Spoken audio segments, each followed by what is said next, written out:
여러분 밤새 안녕하셨습니까? 뉴스파이터 김영준입니다.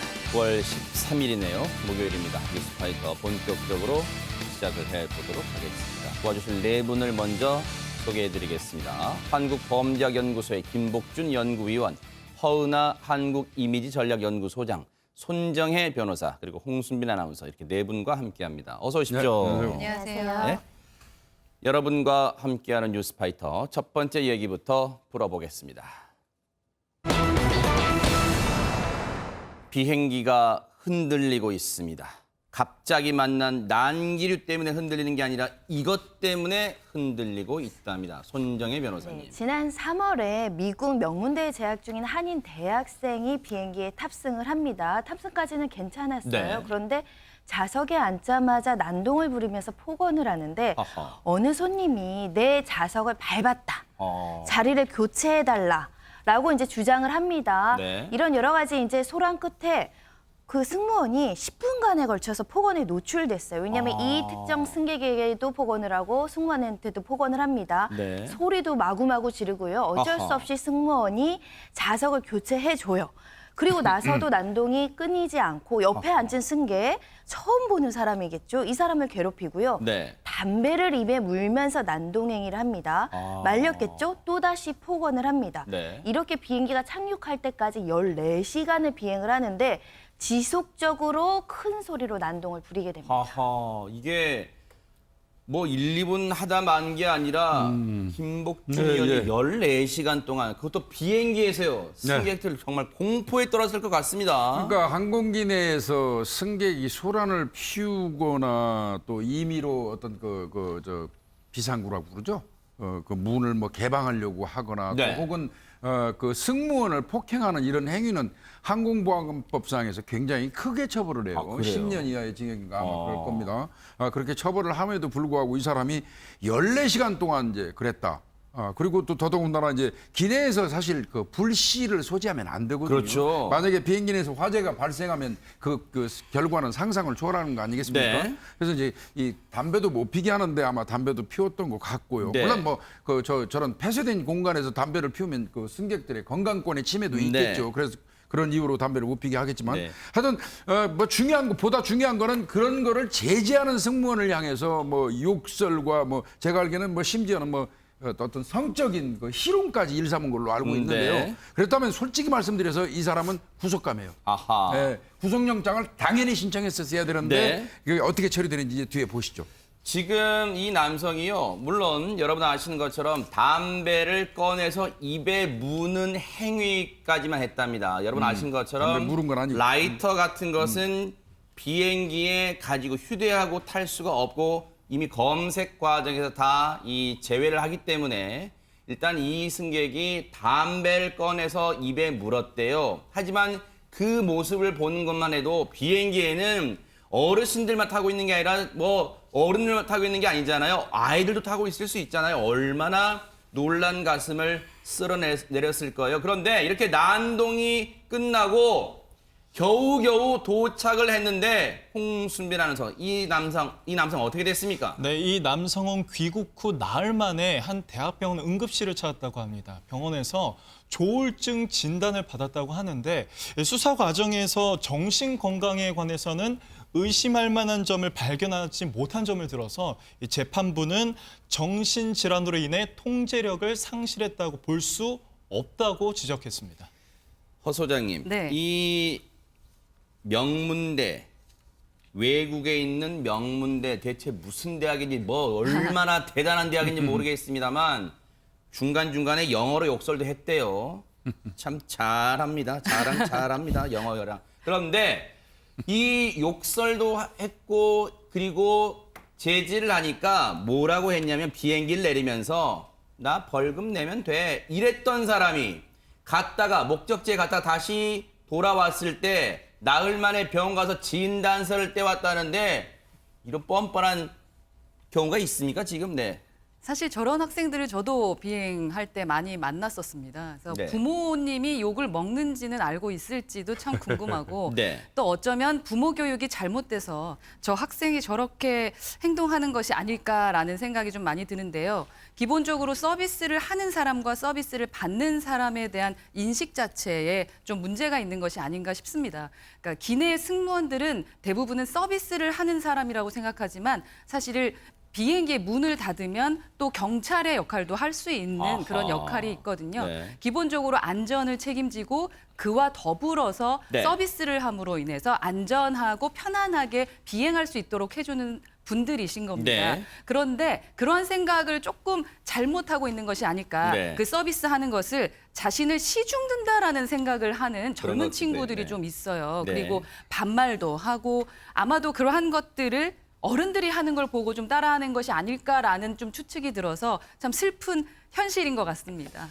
그 비행기를 타보신 분들은 한두 번쯤 그런 광경 목격하셨을 수도 있어요. 뭐냐면 아직까지 우리들 사이에 지금 뭐 해외여행 뭐 몇 천만 시대 이러잖아요. 대한민국이. 그런데 아직까지도 비행기 내에서의 에티켓은 많이들 부족하신 게 아닌가 이런 생각 드는 게 승무원들을 부를 때 어이 이렇게 부르는 경우 굉장히 많습니다. 그런데 승무원분들 기분은 나쁘시겠지만 웃는 얼굴로 승객들이 다가가잖아요. 근데 이게 다 고쳐져야 되는데 지금도 고쳐지지 않고 있어요. 일단 그 부분은 저희가 다음 시대에 말씀드리고 손 변호사님, 이 사람이 귀국 후 나흘 만에 병원 가서 진단서를 떼었다. 뭔가 자신이 비행기 내에서 난동 부린 게 찜찜하니까 뭔가 좀 처벌 좀 면해보려고 한 걸까요? 어떻습니까? 그럴 가능성이 좀 있습니다. 왜냐하면 본인이 평소에 중증 조울증을 앓았다고 한다면 과거에도 치료 내역이 있었어야죠. 아하. 이런 범죄 행위를 하고 나흘 만에야 급하게 아하. 본격적으로 가서 병원에서 진단을 받았다는 점에 있어서는 이것을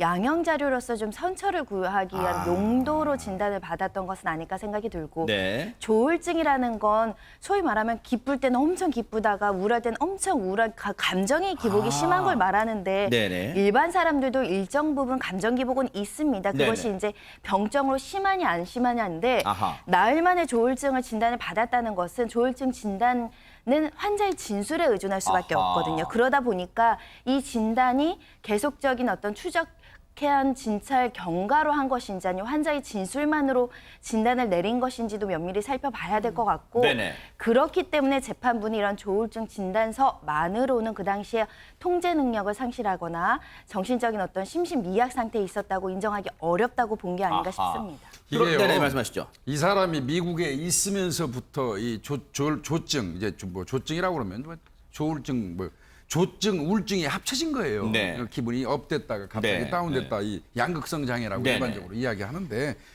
미국 내에서도 그 지병으로 이런 치료를 받아왔었다고 그러면 이해할 수 있어요.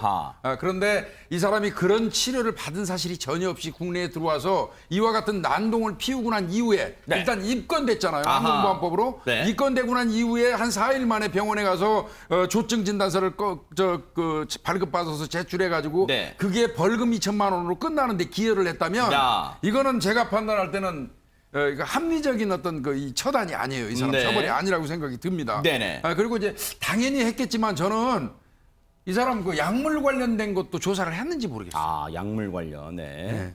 일단 이 사안이 위중합니다. 여러분 생각해 보세요. 이 바다 위에 떠 있는 뉴욕발 인천행 비행기였어요. 그러면 상당 시간을 바다 위에 떠 있어서 14시간 동안 비행을 한단 말이에요. 그러면 그 상태에서 난동을 비운다. 난동을 부린다. 나머지 승객들 얼마나 불안에 떨었을 거예요. 그런데 이 사안 위중하기 때문에 재판에 넘겨졌는데 손정혜 변호사님, 이 남성에게 재판부는 어떤 책임을 물었습니까? 일단 항공보안법 위반인데 벌금 2천만 원을 선고하셨습니다. 그러면서 이제 판결 이유는 이렇게 설명을 하셨습니다.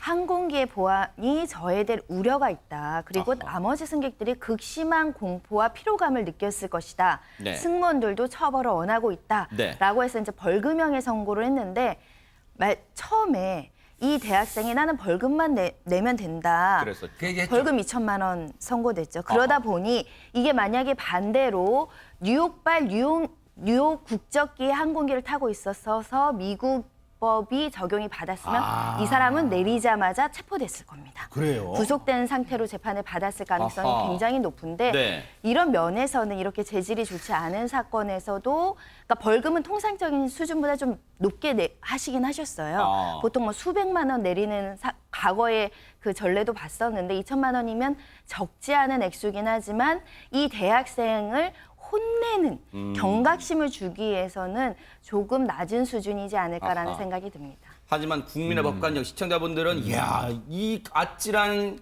난동에 대해서 벌금 2천만 원, 나머지 승객분들은 분통이 터질 수도 있을 것 같은데 그런데요.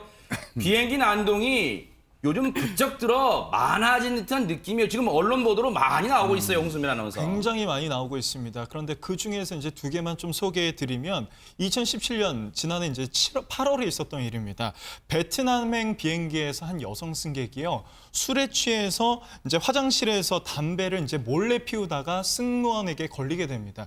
승무원이 이제 이 승객을 제지하려고 하고 또 이제 증거 자료를 남기기 위해서 동영상까지 촬영하려고 하자 이 승객이 승무원을 폭행하기 시작합니다. 그래서 당시에 징역 4개월에 집행유예 1년 그리고 벌금 100만 원을 선고받기도 했습니다. 그리고 바로 지난달 29일에만 해도요. 한 20대 남성이 괌에서 인천으로 돌아오는 비행기 안에서 술에 취해서 그 비행기 내부에 비상문을 열려고 시도를 했던 적이 있었는데 이로 인해서 그 비행기 내부에서 2시간 동안 난동이 벌어지기도 했습니다. 야, 여러분. 날고 있는 비행기의 비상구문을 열려고 시도했다고 하니까 나머지 분들은 승객분들이 막 소리를 질렀을 거 아니에요. 얼마나 놀랐을까요? 다행히 당시에 기압차, 비행기 내부와 바깥의 기압차 때문에 문은 열리지 않았습니다만 천만다행으로 열리지 않았습니다만 정말 아찔했죠. 그런데 우리 허 소장님은 정말 이 비행기 승무원 출신이기 때문에 정말 앞서도 말씀드렸지만 어떤 인간적인 수모도 참아가면서 이런 상황에 대처했을 것 같다 이런 생각도 듭니다. 네, 그러니까 문 열려고 하는 고객들 많이 만나봤어요. 아, 그래요? 네, 그때는 사실은 조금 이제 말리고 나서 그 다음에 이제 포승줄로 묶어놓거나 아하. 하는 처리를 해야 합니다. 네. 근데 요즘엔 조금 힘들어지고 있는 것이 그 편집술 때문인데요. 핸드폰 같은 것으로 이제 찍으시고 그걸 잘 편집을 해서 승무원이 되게 어려운 상황에 처하게 한다라는 그래요? 얘기를 후배들한테 많이 들었어요. 아하. 그러다 보니까 사실은 승무원도 직업이기 때문에 기본적으로 진급도 해야 되는데 진급에 영향을 좀 많이 미칩니다. 그리고 또한 그런 일을 막 고소하고 나면요. 반성문 엄청 써요. 그리고 그다음부터 편조가 잘못돼서 비행기 스케줄 자체가 많이 꼬이게 됩니다. 그러니까 안전을 지켜야 되는 승무원들이 안전보다는 어떻게든 저 사람의 마음을 다치지 않게 해야 된다. 내가 피해를 보지 않아야 된다라는 것 때문에 네. 감정 노동을 하게 아하. 되는 거죠. 네. 이 부분은 시급하게 고쳐져야 되는 네. 부분입니다. 안전이 최우선 아니겠습니까? 그렇죠. 예. 근데 김복준님 네. 제가 너무 영화를 많이 봐서 그럴 수도 있겠습니다만 혹시 그런 건 있을 수 없나요? 뭐 국내선 같은 경우는 네. 그렇다 치더라도 국제선 같은 경우에는 사복 입은 안전요원 또 경찰이나 안전요원이 좀 같이 탑승할 수는 없나요? 어떻습니까? 예전에는 그렇습니다. 예전에는 경찰에서 파견을 나가가지고 이 사복을 입고 그 앞자리 지정된 좌석에서 경찰이 아하. 네, 그 맞습니다. 장구를 갖추고 비행을 같이 아, 했었어요. 그래요? 이제 네. 그 제도가 폐지됐고요. 아. 지금은 이제 어찌됐건 아까 말씀하신 것처럼 기내에서는 그 이륙해서 하늘에 떠 있는 순간 승무원들 자체가 경찰로서의 기능을 수행하도록 권한이 부여됐어요. 아, 그래요? 그렇기 때문에 명백히 얘기하면 승무원을 폭행하고 승무원의 지시에 불응하면 5년 이하의 징역이라는 명백히 항공보안법이 있는 거거든요. 아하. 근데 이제 이런 부분들을 모르고 아까 말씀하신 것처럼 승무원은 나한테 시중드는 어떤 하인 정도로 생각하는 그런 경향이 있다는 네. 거죠. 그래서 이제 이 부분 반드시 고쳐야 되고 우리 뉴스파이터가 그 전에 네. 승무원 관련돼서 승무원들이 이 무릎을 꿇으면서 서비스하는 거 그거 절대 하지 말자고 난리 그랬죠, 쳤습니다. 네네. 우리 그거 한 게 한 1, 2년 된 것 같습니다. 맞아요, 네. 왜 무릎 꿇습니까? 아하. 아무리 손님이 왕이라도 네. 그런 부분은 좀 시정이 된 것 같아서 저 개인적으로 굉장히 기분 좋게 생각합니다. 네. 일단 이거는 하여튼 제가 판단할 때 저는 이 그 2천만 원 벌금에 대한 건 좀 유감이 있습니다. 아까 보면은 기내에서 담배 피운다고 승무원 그 복부 발로 찬 거 물론 작은 범죄는 아니지만 그 사람은 어찌됐건 집행유예라도 실형을 받았어요. 아하. 근데 내가 판단할 때 뭐 다 그런 건 아니지만 미국 유학 가서 공부할 정도 되고 비행기 타고 왔다 갔다 할 정도 되면 2천만 원 그 집에 별거 아닐 겁니다. 2천만 원 그 하면 안 되죠. 네. 실제로 이 남자는 단발적이 아니라 14시간이나 이런 그럼 난동을 14시간이네. 부렸고 그 안에 있는 비행기 안에 있는 승객들은 굉장히 기쁜 마음으로 여행 준비를 해서 맞아요. 가족끼리 네. 비행기를 탔을 것이고 중요한 업무차 긴장하면서 출장을 가기 위해서 그 비행기를 탔을 것인데 비행기라는 특성은 나갈 수도 없잖아요. 네. 이 난동 부리는 남성을 피해서 회피할 수 있는 수단도 없고 내내 14시간 비행기 동안 공포스럽고 짜증나고 불쾌감을 갖고 탄 겁니다. 이 승객들이 위자료를 모아도 2천만 원 넘을 아하, 거예요. 맞습니다. 그런 측면에서는 조금 더 엄발에 처해져야 되고 네. 또 엄발에 처해진 게 뉴스를 타고 많은 분들에게 전파가 되면 다른 곳도 아니고 비행기 안에서 이런 폭언을 하거나 난동을 했을 때는 실형을 감수해야 되구나. 이런 경각심을 가지면 이 대학생이 나는 이렇게 해도 벌금만 내면 족하다라는 아하. 생각을 어떻게 보면 생각의 교정, 맞아요. 그다음에 네. 개선 효과 이런 것들을 보지 않을까 생각이 듭니다. 그러니까요. 국민의 법감정과는 조금 거리가 멀어 보인다는 생각도 가질 수 있을 것 같습니다. 자, 지금 시각이 9시 36분을 향해 가고 있네요. 지금 여러분께서는 사건, 사고를 집중 파헤치는 뉴스파이터와 함께하고 계십니다.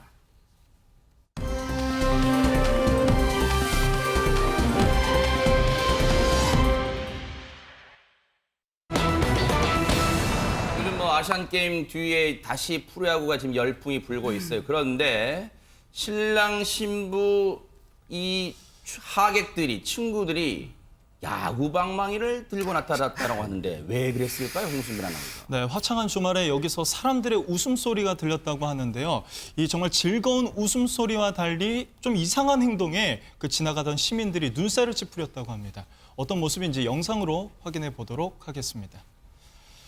네, 남성 여러 명이 양복을 입은 남성을 나무에 지금 묶습니다. 그리고요, 잠시 후에 지금 뭔가 비늘 랩 같은 걸로 묶고 있는데 잠시 후에 이렇게 야구 방망이로 힘껏 내려칩니다. 매를 맞은 남성 좀 너무 아파서 빠져나오려고 하지만 이렇게 매질은 계속되는데요. 나무에 묶여 매질을 당하는 장소는 사람들이 굉장히 많이 다니는 공원이었습니다. 현장에서 이 모습을 바라본 시민들은 어떻게 생각했을지 음성 한번 들어보도록 하겠습니다. 너무 세게 때린다.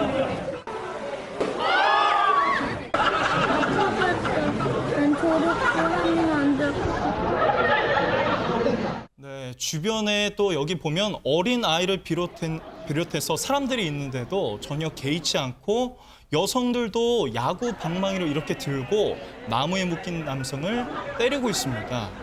그런데 또 약하게 때리면 야유까지 쏟아집니다.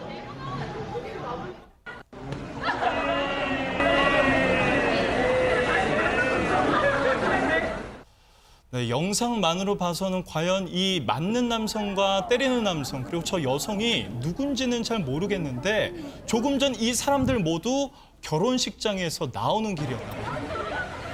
저 나무에 묶인 남성은 대체 누굽니까, 그러면? 그러니까 조금 전 결혼식을 마친 신랑이었습니다. 신랑입니까? 그렇습니다. 신랑이 대체 뭘 잘못했길 나무에 저 또 아마 수도관을 빙빙 감는 그 비닐 같은데 그 비닐로 좀 묶여 있습니까? 그렇습니다. 잘못한 거 없습니다. 그냥 결혼식을 올렸을 뿐이에요. 조금 전에 돈을 받는 여성의 모습도 지금 검은색 치마를 입은 여성의 모습도 확인할 수 있는데 이 여성은 남성이 맞을 때마다 돈을 받아냈다고 합니다. 하하. 그런데 이 여성이요.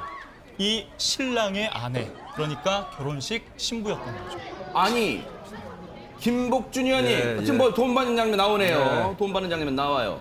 네. 맥값입니까 저게? 무슨 신랑을 때려놓고 친구로 보이는 사람들이 돈을 주네요 지금. 결과적으로는 보니까 맥값입니다.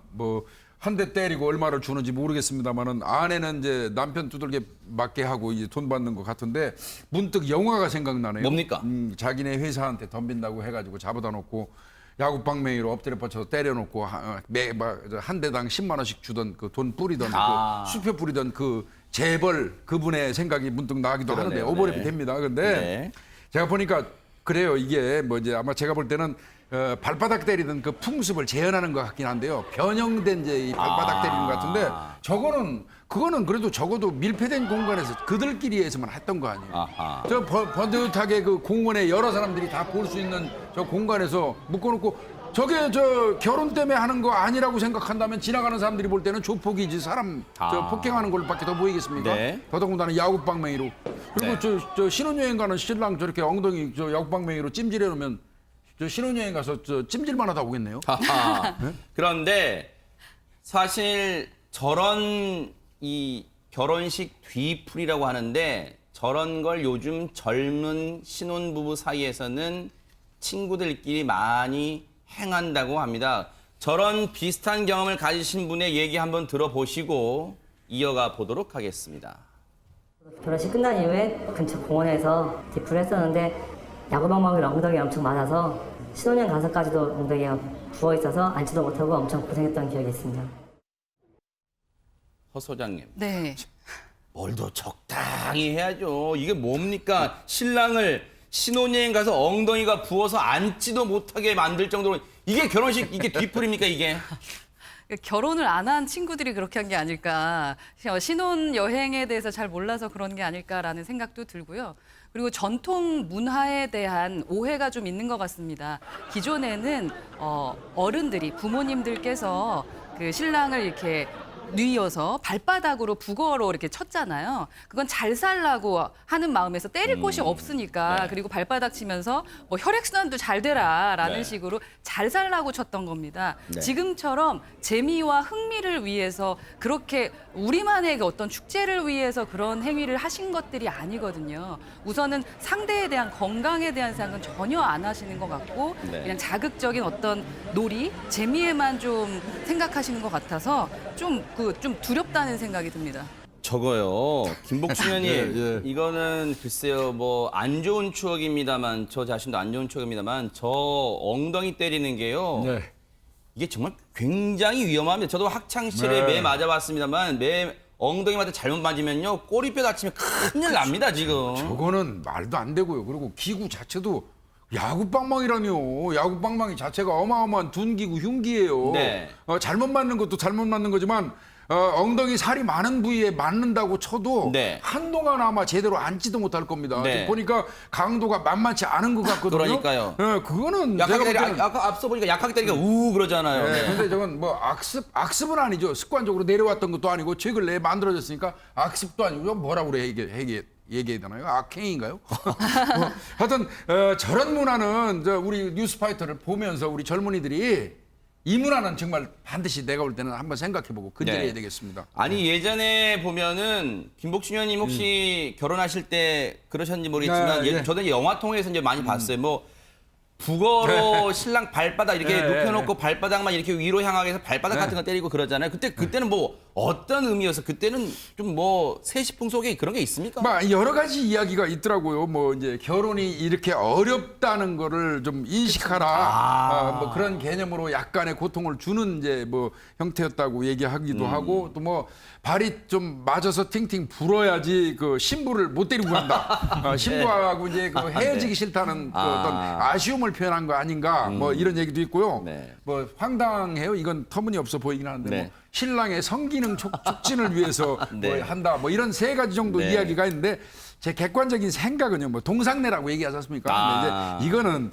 제가 판단할 때는 혼인을 해야지 애에서 어른이 되잖아요. 옛날에는 이후 여할망으로 나이하고 관계없이 혼인하는 순간 어른이 되잖아요. 네. 그래서 애에서 어른으로 올라가는 어떤 그 통과 의례. 성인내 통과 의례 같은 네. 그런 게 아니었나 이런 생각이 듭니다. 그런데 손 변호사님 앞서 저 모습을 길을 지나던 많은 시민분들이 보시면서 즐거워하시는 것보다는 어머머머 어떻게 저 너무 세게 때린다 걱정도 하셨단 말이에요. 그런데 아무리 아는 사람 신랑 신부 하객들과 신랑 신부와 그 하객들 관계라지만 저거를 경찰이 제지하거나 그럴 수 있는 방법은 없습니까? 아닙니다. 제재해야죠. 왜냐하면 주변에 어떤 위협감이나 위화감을 조성해서 일반 시민들한테 공포감을 조성할 수도 있고요. 특히 청소년들이 보고 따라할 수도 있잖아요. 그렇기 때문에 당연히 제재를 해야 되는 사건이고요.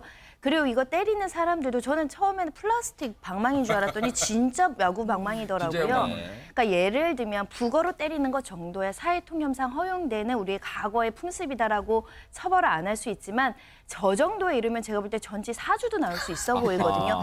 상해죄입니다. 아무리 네. 피해자가 때려도 좋다라고 승낙을 했다고 하더라도 네. 범위를 초과해서 저렇게 남한테 많은 피해를 입히면은 네. 처벌받을 여지도 있고요. 네. 그리고 저렇게 사람들이 오고 가는 대낮에 공개된 장소에서 한다면 경범죄 처벌법으로도 처벌될 수 있기 때문에 네.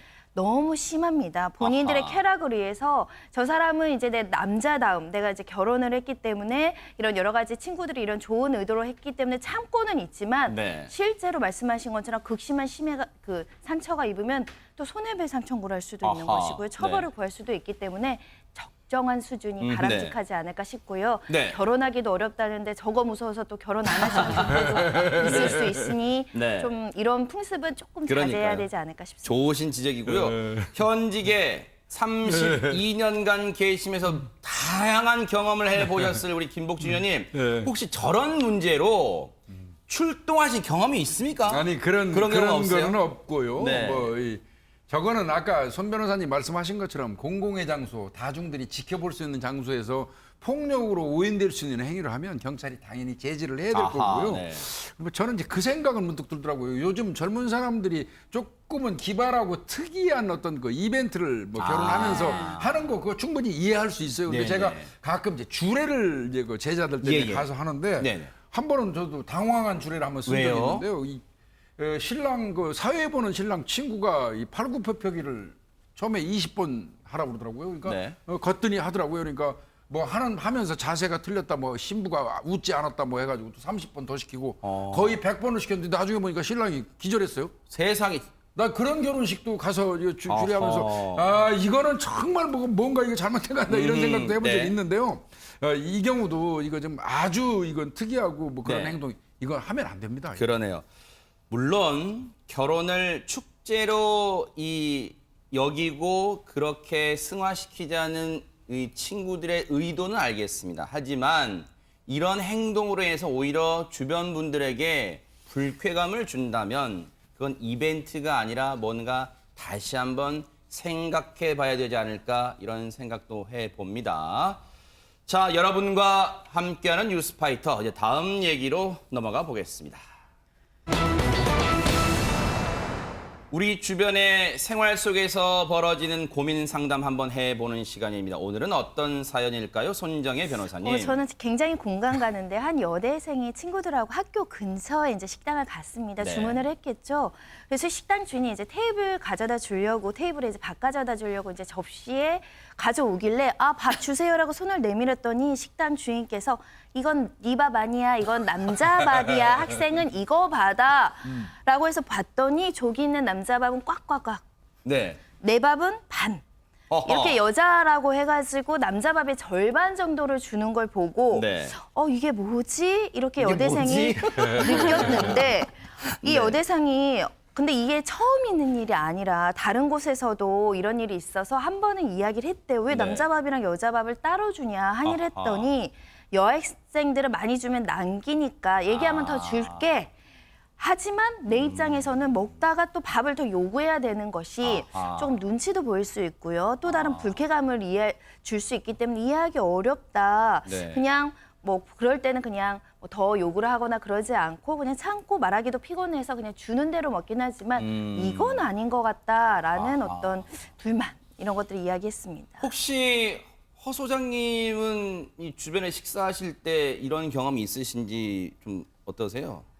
저도 저런 경험 해봤는데 이제 저 같은 경우는 이제 젊은 층이 아니다 보니까 저는 그냥 남자 거 주세요 이렇게 하고 받아 먹었던 것 같아요. 네네네. 근데 아마도 우리 어머님께서 그 대화법에 좀 문제가 있지 않았을까 싶어요. 우리 젊은이들이 요즘에 상당히 민감하거든요. 그래서 이 밥이라는 게 남자, 여자 아니면 뭐 뚱뚱한 사람과 마른 사람 이런 차이에 의해서 밥의 양이 정해지는 것이 아니라 그냥 소식하고 싶은 사람이 있고 또 많이 드시는 분이 계시니까 뭐 소식하시는 분 계세요라는 식의 것으로 이야기를 했으면 이런 일이 터지지 않았을 텐데 나름 여러 가지 고민을 하셨으면 알 수 있으나 네. 요즘 그 트렌드라던가 네. 젊은이들의 마음을 읽는 것도 좀 필요하지 않을까라는 생각도 듭니다. 그 요즘 정부가 만든 공익 광고에도요.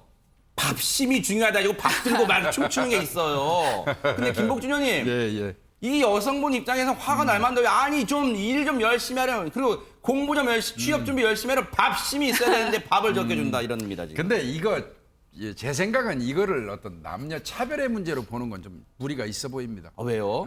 만약에 여성한테는 밥을 절반 주고 남성한테는 밥을 많이 줘서 쌀을 아껴가지고 어떤 이득을 올리려는 그 목적 의도가 있었다면 네. 이 부분은 남녀 차별의 문제를 따질 수 있겠죠. 네. 근데 명백히 지금 보니까 그거는 아니에요. 네.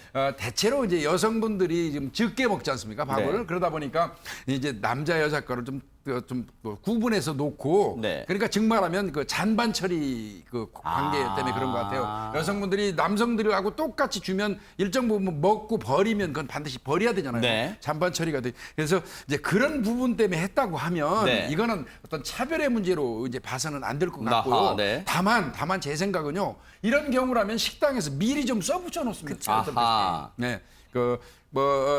좀 많이 드시고 싶은 네. 거는 이렇게 하고 뭐 이렇게 좀 써붙였으면 되지 않았을까 싶습니다. 이건 네. 남녀 평등 뭐 차별 뭐 이런 걸로 가는 건 좀 무리한 것 같습니다. 평소에 소식으로 몸매를 유지하는 홍순빈 아나운서는 이 사태를 어떻게 보고 있습니까? 그러니까 뭐 이런 누리꾼들의 의견에 저도 좀 공감하는 편인데 이거는 좀 차별이 아니라 차이다. 또 네. 이런 식으로 좀 접근하는 게 좋지 않을까 싶습니다. 네. 실제로 한 누리꾼은요, 이제 이거는 차이다, 차이일 뿐이다. 음식물을 이제 잔반을 처리 비용을 고려해야 하는 업주 입장에서는 어쩔 수 없이 내려야 하는 선택이었다. 이렇게 글을 올리신 분도 확인해 볼 수 있었고요.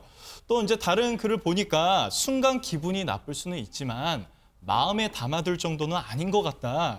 사실 모두가 잔반을 이렇게 반찬을 남긴 건 사실이고 부족하면 더 준다는데 굳이 찜찜할 필요는 없는 것 같다라는 얘기도 확인해 볼 수 있었습니다. 네. 그런데 이제 이런 글도 있지만 손정희 변호사님 다른 의견도 의견도 있죠. 많이 있을 것 같아요. 왜냐하면 이거는 명확한 차별이다. 같은 비용을 지불하잖아요, 일단. 근데 그러네요. 성별에 따라 여자냐 남자냐에 따라서 같은 돈을 내는데 다른 제품, 다른 서비스가 제공된다는 것은 성차별이다.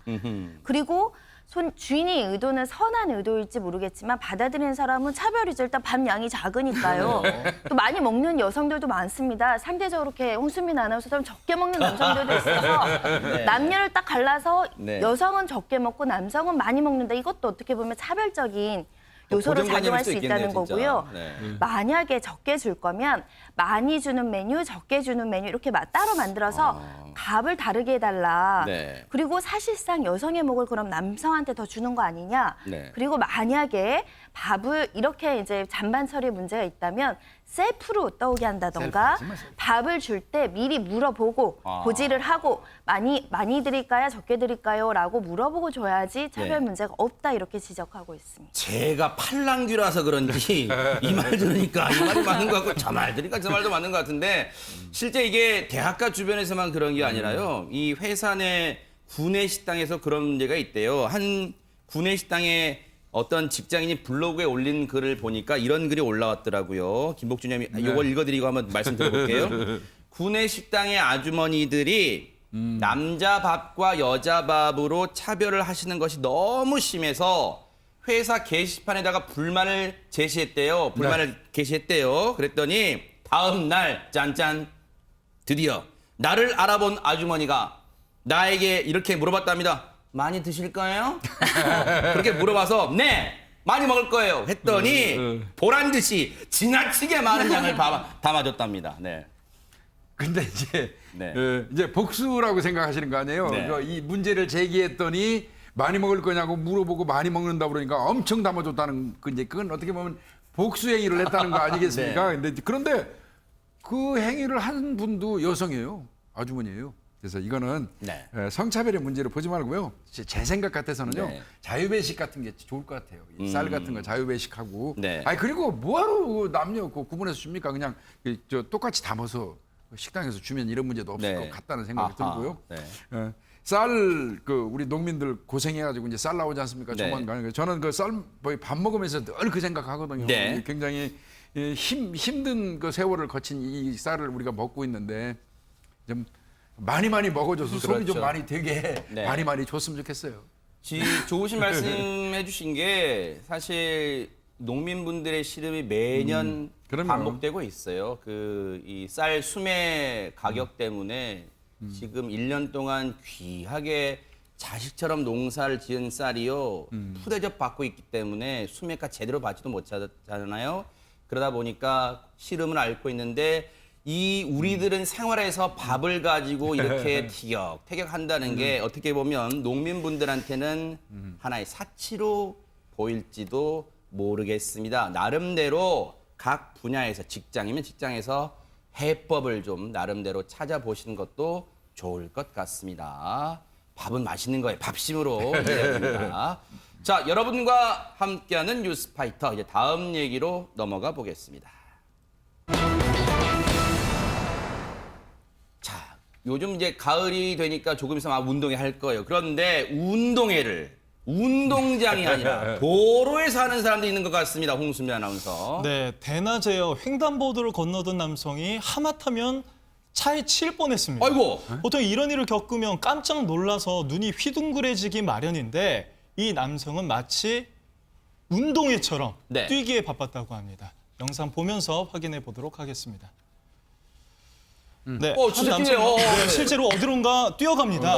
이렇게 뛰어가고 있어요. 차에 부딪힐 뻔했죠. 네네. 그런데 이 남성 뒤로 또 시민 뛰어. 한 명이 2번 주자 또 따라갑니다. 2번 주자 가고 아하, 있죠. 네. 그런데 3번 주자, 3번 네. 주자, 4번 주자가 또 횡단보도를 네네. 건너기 시작합니다. 아하. 사람만이 아니었어요. 또 오토바이 오토바이 타고 아니에요, 재빠르게 반칙? 따라가는 사람도 아하. 보이는데요. 네. 이렇게 따라갑니다. 무려 5명이 따라붙었다고 합니다. 네. 궁지에 차도 몰린 아까 처음에 뛰어갔던 차는 더 남성. 반칙이네요. 네네. 그렇습니다. 차는 더 빠르죠. 네. 그러니까 아까 그 처음에 뛰어갔던 남성이 뭔가 궁지에 몰렸는지 건물 안으로 들어가는데요. 아하. 근데 이제 뒤따라가던 사람들이 그래봤자 도가내든 쥐다 하고 들어가서 이 남성을 잡지만 다시 도망가요. 아하. 하지만 소용이 없었어요. 네. 이내 저렇게 따라가던 시민들에게 붙잡히고요. 아하. 지금 다른 시민들도 도와주기 위해서 이 현장으로 나오고 있는 모습입니다. 아니 그러면 저 장면은 보물 찾기를 하기 위해서 보물 먼저 찾으러 달려간 게 아니라 뭔가 심각한 일이 벌어졌던 상황 같은데요, 김복준 의원님. 예, 이게 8월 17일 날 12시경에 정오죠. 네. 정오경에 제주시에서 발생했던 아, 사건이에요. 제주입니까 저기가? 저 이 도주한 사람이 중국인 남성입니다. 아하.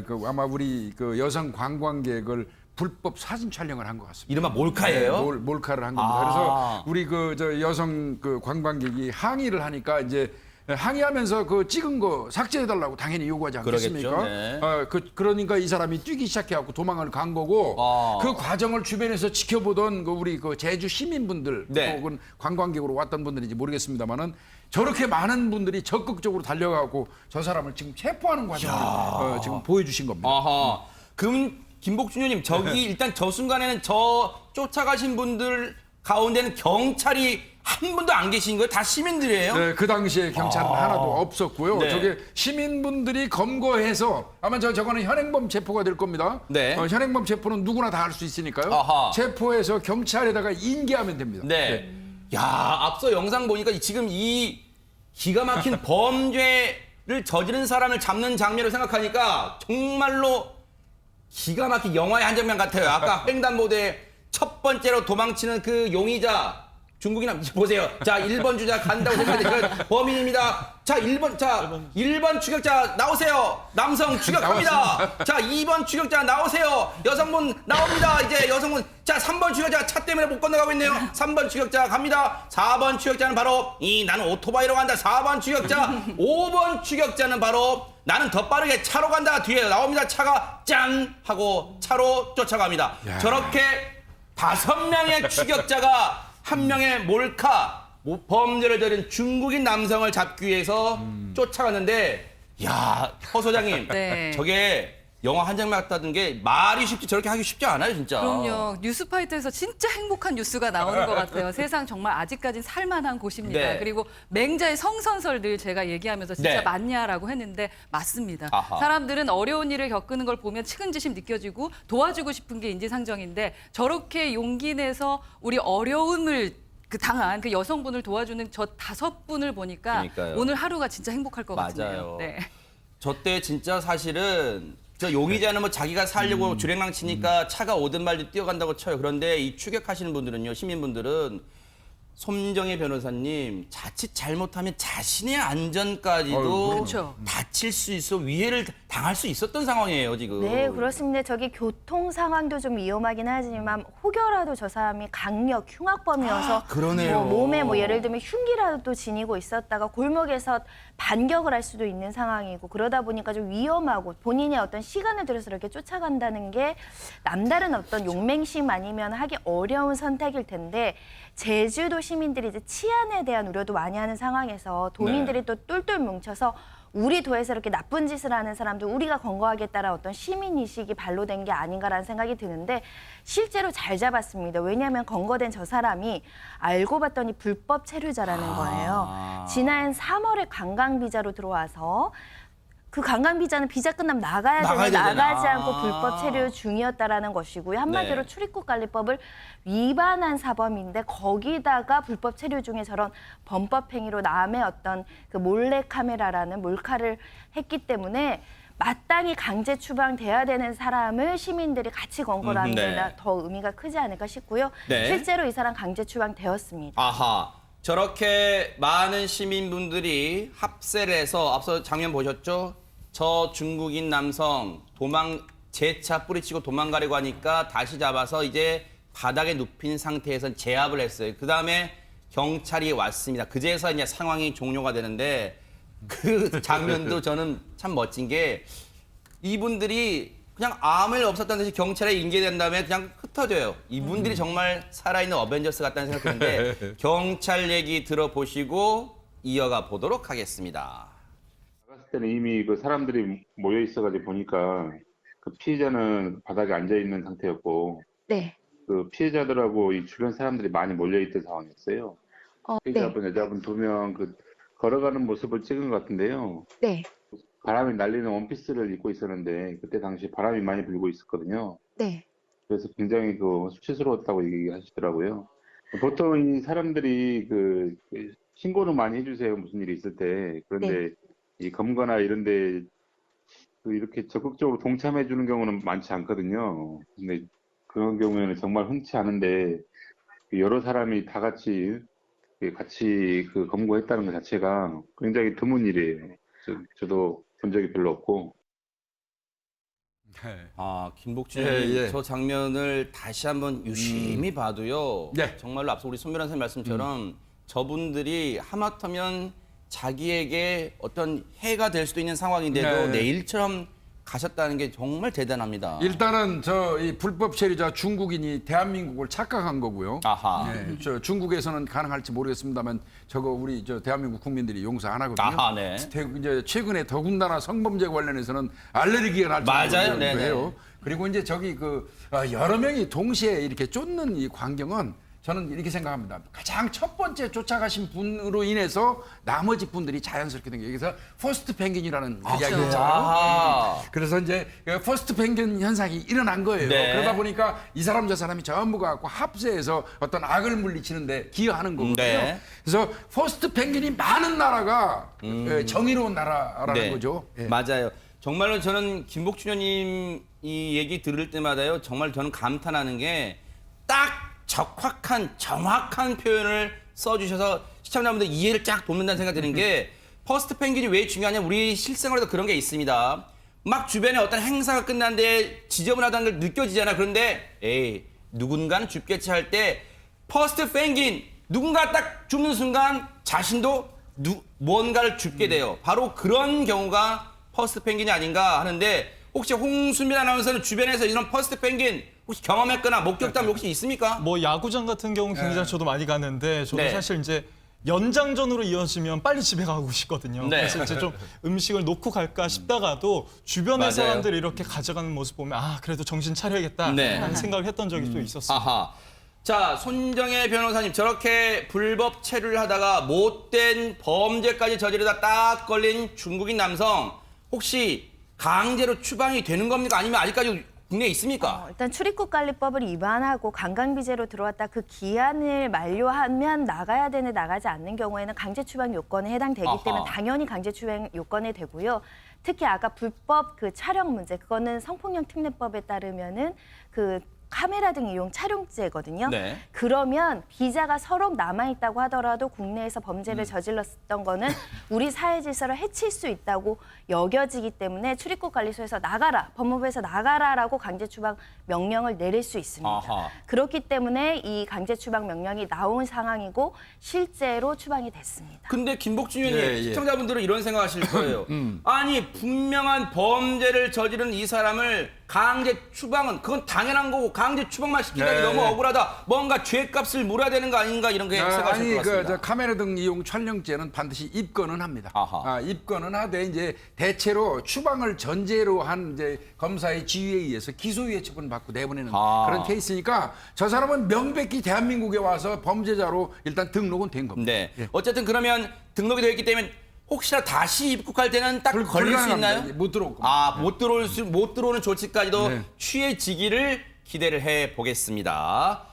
자, 여러분과 함께하는 뉴스파이터 여기서 마칩니다. 함께해 주신 여러분 고맙습니다.